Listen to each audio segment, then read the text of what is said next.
The Hong Kong government can reach out to the Central People's Government, reach out to the PLA, and ask for the use of that land.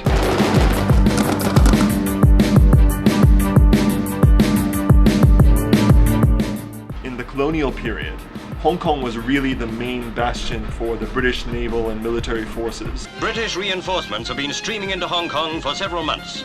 First-line Spitfire squadrons are making 2-hourly patrol flights over this small but vital piece of British territory. Firing ranges to barracks to headquarters buildings, everything had to be done within the space of Hong Kong. In 1994, in the lead up to the handover, they had finished discussion, the British and the People's Liberation Army. And effectively, they made arrangements for how those sites would be handed over to the People's Liberation Army, but also that some of those sites would be handed over to the Hong Kong government because they simply weren't needed anymore. In total, at the moment, there are 19 sites. Okay. Now, this is a dramatic reduction from the number the British were using. Maybe should I just kind of show the sites that we're talking about that are currently within the military. So we have this watching station, some individual buildings, small firing range. Here at Stonecutter's Sekong camp, having the airstrip here is a real issue because it limits development in the whole area. There's Kok Airport, the headquarters in Central. Osborne Barracks, great opportunity. I mean, it's empty. I mean, people have videoed it at nighttime. And having this lapse video showing that the lights never go on. I mean, there's nobody there. The Gun Club Hill Barracks, the site is massive, sits right in the middle of Kowloon. Have great opportunities for better use. The Western District Barracks, the headquarter house, Sekong Village, Stanley Barracks. I mean, look at that. Why would you have the military there? I mean, you could easily use that for a massive amount of residential. Sunwai Camp, Santin Camp, Tummi Camp, big area of land. Should be great to use for residential or otherwise. And then finally, the firing range. This is where you're going to fly airplanes and helicopters and shoot grenades and things like that. I mean, you don't want that to happen in the middle of the city. There's really big questions about, do we need them for military use, really?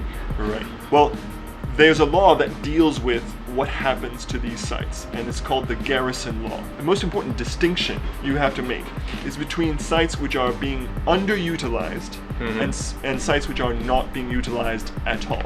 Now, if a site is not being utilized at all, it's governed by Article 13 of the Garrison Law. It says, the Hong Kong's garrison military land, if it will not be used any longer for military purpose, with approval of the Central People's Government, shall be transferred gratis, and that means for free, to the government of the Hong Kong Special Administrative Region. So there's another article within the Garrison Law which deals with land which is necessary for the Hong Kong government. The Hong Kong government can reach out to the Central People's Government, reach out to the PLA, and ask for the use of that land. So they can say, like, listen, we got a 5-year waiting list for public housing. We got 123,000 households living in really poor living conditions. We really need that land now. Can we get it? And then maybe offer a deal like, give us that site now, and maybe in the future, if you need the land, we'll get you some other land somewhere else. Like, we're going to do some reclamation, you get that land. That is possible under Article 14 of the Garrison Law. Okay. And I'll read it out for you. Is if it needs part of the Hong Kong Garrison's military land to be used for public purpose, which is what you're discussing. Yeah. The government of Hong Kong shall apply to the Central People's Government for approval.